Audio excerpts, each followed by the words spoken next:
Hey everybody, how's it going? It's Matt here. Today at the range, I took the afternoon off this Thursday to run out here and finally bring out my centerfire build. If you follow me on Instagram, you may know that I've been working on a centerfire PRS rifle build for quite some time, probably over 6 months now. I got the action and 2 barrels for it back in, I want to say August maybe, or September. And I've been slowly acquiring parts and putting it together. Let's pull the rifle out here and kind of talk a little bit about it and run some rounds through the rifle. And just fix this guy up here. I do have some mags in the case as well. So it's really nothing too crazy, but I'm really happy with how it's turned out so far. Starting with the action, of course, this is a Zermatt Arms Origin action, and I just got a new barrel for it. So this thing, when I bought it secondhand, and it came with a 6.5 Creedmoor barrel as well as a 223 barrel, which is really cool. I had the opportunity through my sponsor, I shoot for Go Big Tactical, and they were able to get me a new barrel this year. So I figured I wanted to get a new barrel for it just so I could start shooting it on a new barrel and kind of break it in myself and everything, just for the experience. So I decided to get a new barrel for it. And this is an Osprey barrel from PVA. It is a 26-inch in length. Barrel profile is an M24, and it's 1 7.5-inch twist. Chambered in 6.5 Creedmoor still. And at the end of that, I have a Hellfire match break from Area 419. And this thing is pretty cool. It's a toolless installation, and it's just like a collar that you hand tight. So we'll see how that works today. And I got it in obviously the stainless finish just to kind of match everything. You'll remember the scope from other videos if you follow the channel. This is my Aries ETR 4.5 to 30 by 56 in my Spur 4601 one-piece mount. Everything is dropped into this MPA BA Comp chassis, which my Voodoo was in originally. Some people asked me where it went. Well, I didn't sell it or anything. I just wanted to run it on my centerfire here. Trigger is a Trigger Tech Primary, I believe it's called, just their most basic 700 pattern trigger. And it's quite nice. It breaks, I think it's set to the minimum, which is 1.5 pounds or 2 pounds, somewhere around there. So it's a little bit heavier than the Trigger Tech Diamond that I'm running in my Voodoo, but it's still really nice. It breaks really clean, and we're running the SkyPod for the bipod up front. Magazines, I have a couple just to try because I don't really know what runs best. I got 2 metal mags from MDT, a 10 and a 12 rounder, and also one of their polymer mags just to see if it feeds any different. These are a lot cheaper than the metal ones, so if this runs just as good, I'd probably pick a few more plastic ones up, but I have a few to try here. So for ammo today, since we're just shooting this for the first time and seasoning the barrel, I just have some cheap Sellier and Bellot tactical ammo, whatever that means, just cheap 6.5 Creedmoor. I can put down the pipe to see how the rifle feels and sort of preliminary groups with cheap ammo. I did manage to actually source 350 rounds of Hornady Match, ELD Match 140 grain. And this is the stuff I plan to use factory ammo wise for any matches that I plan to shoot. First thing I do when I get a new rifle or barrel, of course, is clean the bore out. So this is a completely new, clean bore on the 6.5 Creedmoor PVA Osprey barrel here. Again, 1 7.5-inch twist. Now, when I originally got this rifle, I did bring it out once with the other 6.5 Creedmoor barrel, and I did zero this scope at 100 yards. Today we are starting on the 200-yard range, which might not be the greatest idea, but the 100-yard range is quite busy. So I wanted to just start on the 200-yard. There is a dirt berm behind the target, so if I miss, I can see splash and correct for it, but it shouldn't be too off. Again, it'll be a couple clicks, if anything, off of my original 100-yard zero with the other barrel, I'm assuming. So I'm just gonna look up my estimated dope for 218 yards here and go from there. All right, first shot with the new 6.5 Creedmoor, at least with this barrel, at 218 yards.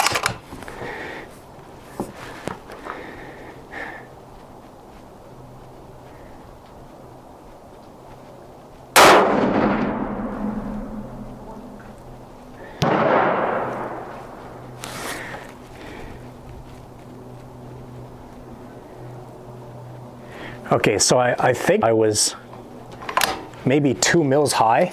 And now that I'm thinking about it, I think the reason for that is I changed out my scope rings to this scope base. So I was running a pair of Elite rings. It's all coming back to me now. When I zeroed this thing in the winter, it was sitting in a pair of MDT Elite rings, and I switched over my spur to this rifle when I got my American Rifle Company M brace mount for the Voodoo, which means I have an additional 6 mils in the scope setup. So is it 6 mils high? I don't think so. This is awkward. I'm just going to use the reticle to hold under a bit and see if I can get this on paper to make a good correction. But I'm pretty sure the last time I got this rifle out to 0 with the old barrel, I wasn't using the spur mount. It's just coming back to me now though. So let's go ahead and hold 3 mils low.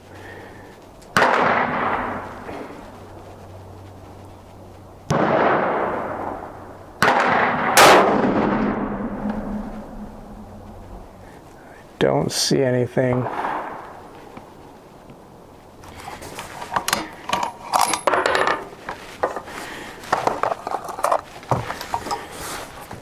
All right, I'm just going to put one into the dirt berm.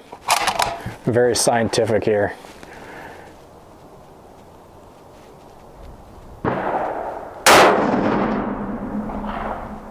Oh yeah, so I am way high.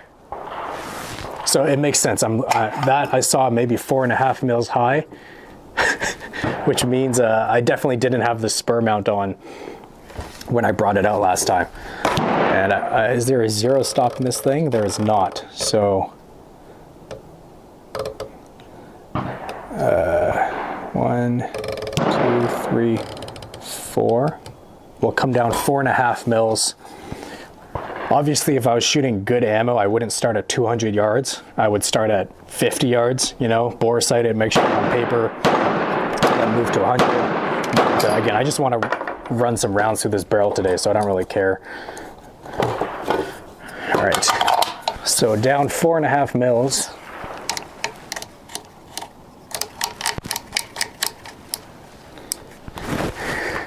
Let's see if we're on paper now.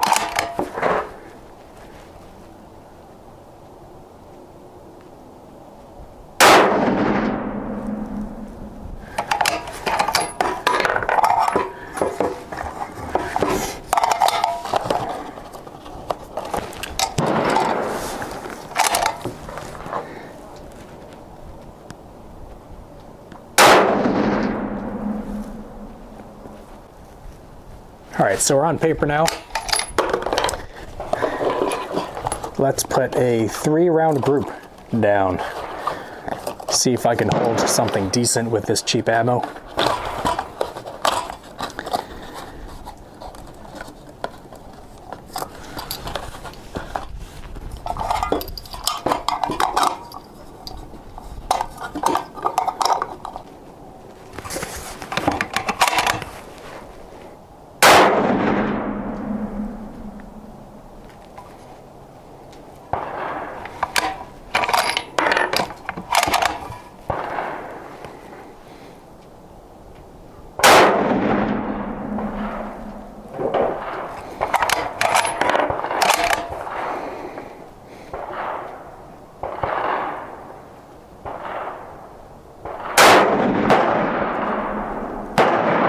So I actually see the group. I am 1 mil right.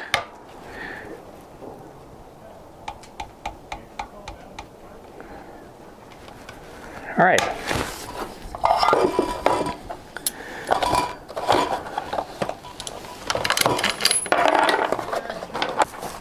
Let's try the plastic magazine from MDT. Put another 3-round group.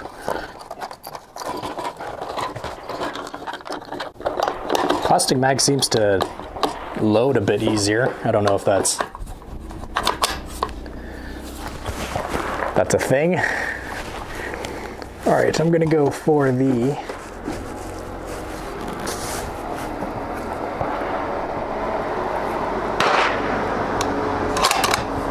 top left.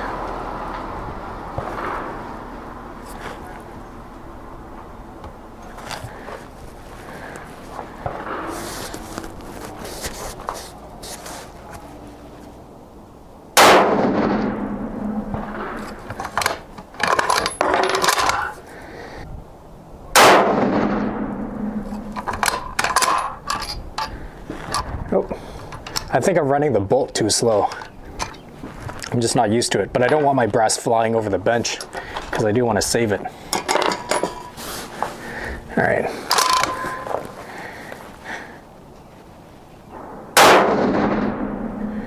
All right, so I see the group. I think it's like 1.5 inches or so at 218 yards. I don't know if that's good or bad or average for a 6.5 Creedmoor. I'm just slightly left by 1 click.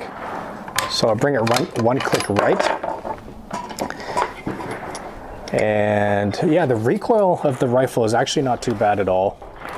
Obviously it's loud compared to a 22, but with that break on it, again, it's the Hellfire Match from Area 419.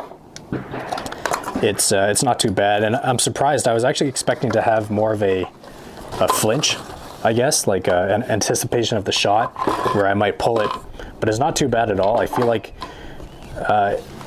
it's a little bit more natural than I was expecting it to be, just not having shot center fire in such a long time and really only shooting rim fire primarily for the last couple of years.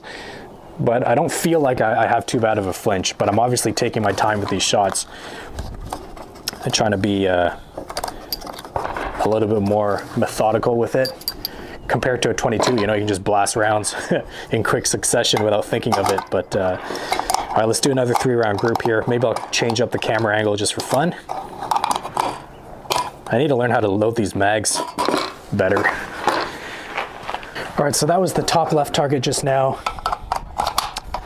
Scope is basically zeroed for 218 yards.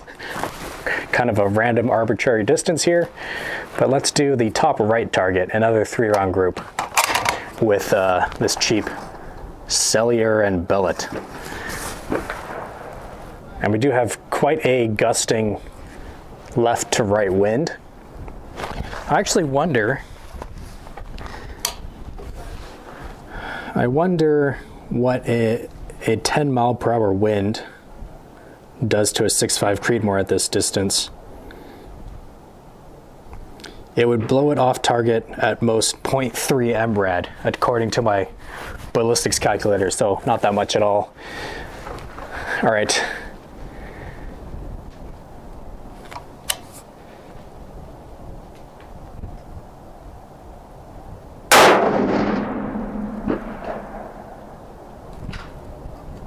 That was really close to the center.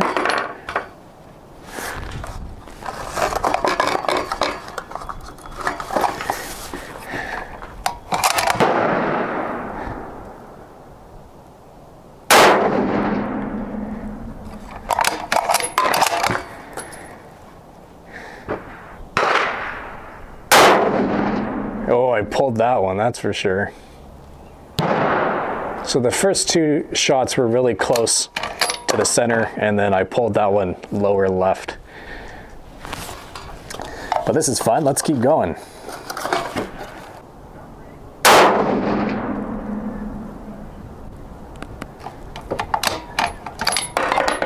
All right.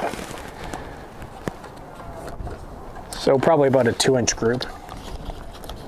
We'll shoot one more group of 3 rounds, and then we'll go down range and take a look at the targets. Let's use this random round holder the chassis came with. Can we just go in there like that, I guess? All right, bottom right. I'll bring my reticle, run 1 click to the right.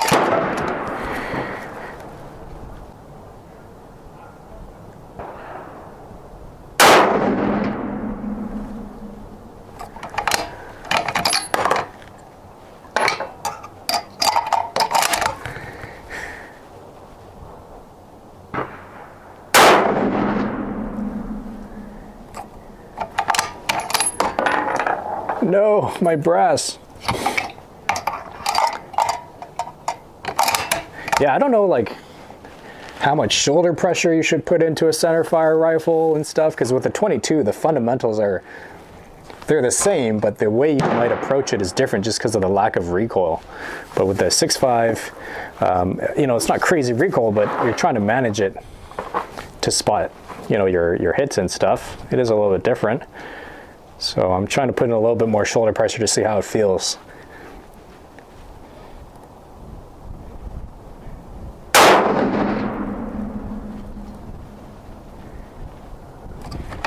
Anyway, let's go down and take a look at those groups, which are not fantastic, I don't think. But again, I don't really know what to expect, especially with this ammo. All right, so here I am at my 218-yard target. Again, with my 6.5 Creedmoor, maiden voyage in its final configuration currently. Again, took me a few rounds to zero it, just because I didn't actually have a zero here at 218 yards. So when I was finally on paper, this is actually my first group that I shot on paper. You can see I was way to the left, so obviously I corrected for that. These are 1-inch squares, I believe. So that's probably, you know, 1.7-inch group or so. And then I went to the top target here. This was my first group. This is my second group. I called this shot. I think I pulled that for sure. And it's funny because after this group, I was mentioning how I didn't have as bad of a flinch as I thought I would. But shooting the next two groups, I was definitely trying to anticipate the shot, which is not really what you want to do. So it's something I just have to train out. But this is my third group here and my fourth group. So they're all about the same size, actually. Probably, you know, 1.5 inches to 1 3/4 inches, which again, I have no idea what a 6.5 Creedmoor should or should not do at certain distances. I'm gonna have to ask my buddies that are more knowledgeable about this stuff. But for cheap ammo, I don't think this is too bad, I guess. Maybe we'll go to 100 and see what it can do. But for now, you know, I still have these 4 targets. I might shoot some of the nicer quality Hornady ELD 140 grain match ammo at that, just to see how it compares to this ammo here. And obviously it's much more expensive ammunition, so hopefully it would shoot tighter groups. I didn't even bother bringing out my chronograph today because it's a brand new barrel, and from what I hear, it takes a little bit of seasoning for the barrel velocities to kind of settle down. So I'm gonna chrony the match grade ammo that I plan to run at matches later when it's had, you know, maybe 100 rounds through it or something like that, so I can plan a little bit better. Unfortunately, the cheaper ammunition that I'm shooting today, that I've shot these groups with, my range here has sold out of it because I guess 6.5 ammo is just hard to find right now, which sucks because the match grade stuff is really expensive. So as I mentioned before, I really don't want to shoot that stuff until I have a reason to. Again, there has been whispers that matches, centerfire matches around me are going to come back online this year, which is really exciting. I plan to do the ones that I can drive, you know, that are within a reasonable driving distance to me. I'll try and do those. My sort of main shooting discipline that I want to compete in, I think, will still be rimfire for the foreseeable future, just because of costs and time and availability of distance for practice. But I do definitely want to try, you know, a couple of centerfire matches, PRS style, just for fun. And as I mentioned before, I was able to source 350 rounds of that Hornady match, 140 ELD match or whatever it's called, which from what I hear is one of the best factory ammo you can buy for match grade stuff. So that's what I'm going to use for the matches and just kind of go from there. I don't have any reloading equipment of my own, but obviously I have many buddies who can teach me, and probably I can borrow their reloading tools if I choose to reload in the future. But for now, I'm going to just run that factory stuff, but I don't want to just waste that expensive ammunition until I have something to work towards, because it is quite expensive. I think it's like $2.70 per round Canadian for that stuff right now, close to $3 some places. So it's not cheap. Definitely not cheap to be shooting center fire. So anyway, I think what I'll do now, you saw the groups that the rifle printed at 218 yards with the cheap ammo. We're gonna just shoot 4 groups of 3 rounds with the Hornady stuff. I just want to see a comparison, how it groups compared to the cheaper stuff for today. And then we'll probably call it a day. At least I know I have a rough zero at 218 yards, which I can kind of backtrack with my ballistics calculator to zero my scope at 100 yards. Hornady Match 140 grain ELD Match. These have like the polymer tips. You can just tell the quality difference between this round and these rounds here. You can basically see just with your eye that all the dimensions are more uniform. It's shinier. The bullet looks more uniform in shape. It's hard to describe, but like the bullet tip on the cheaper rounds here, it's rounded, and if you spin it, you know, you can see some imperfections and such, whereas the Hornady round here is just pretty perfect looking all the way around, and it's nice and shiny, so obviously that means it's more accurate. So yeah, I didn't really notice a huge difference in feeding between the metal and the polymer mags. I noticed a lot more guys run the metal mags. Maybe it's just because it's more durable, but I have no idea.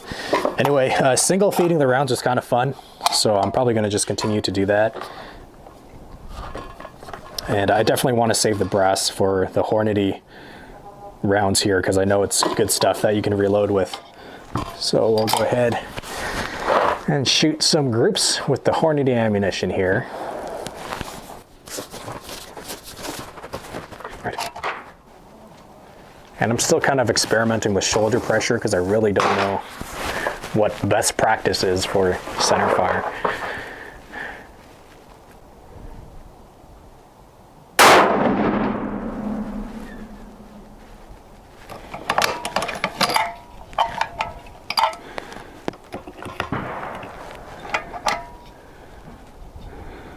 Oh wow, I'm not good at this.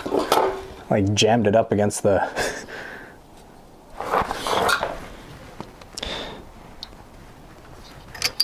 That is not how you single feed a rifle.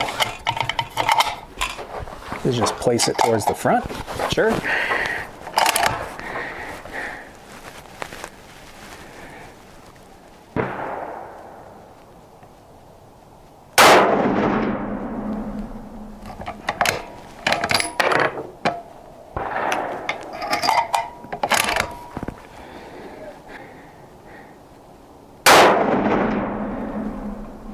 Wow, okay, so from what I can see here,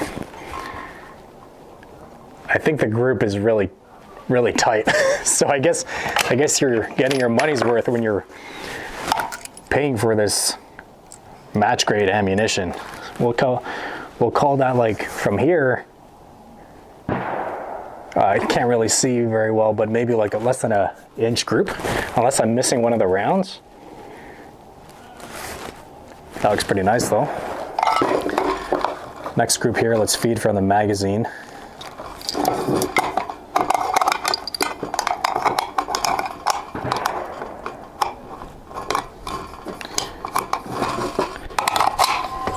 Okay, so that was the top left. Let's go to the top right target.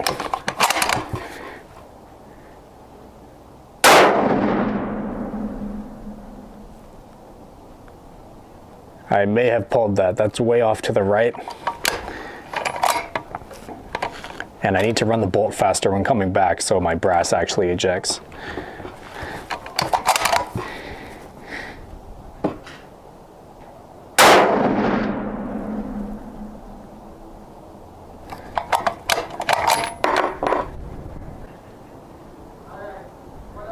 All right. So let's go and take a look at those groups. Shot with Hornady 140 grain ELD Match. All right, so we're here again at the 218-yard target after shooting the Hornady 140 grain ELD Match 6.5 Creedmoor target ammo. And something really interesting happened here. So again, just a quick recap. This group to the left here was my first group of the day with the cheap ammo, and then we shot 4 rounds of the cheap ammo up here. 1, 2, 3, 4. Then I did not touch the scope, and I shot the Hornady ELD Match. And you can see these groups. I only shot 3 groups, 1, 2, and 3. You can see how much tighter they are already just at a distance. So definitely more consistent ammo.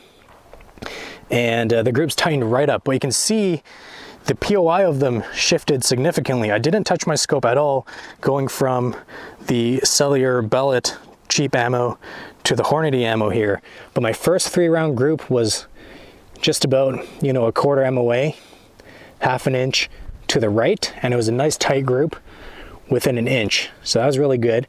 And then when I was shooting the second group, I said I pulled them because they went way to the right by 2 inches, so an MOA or so.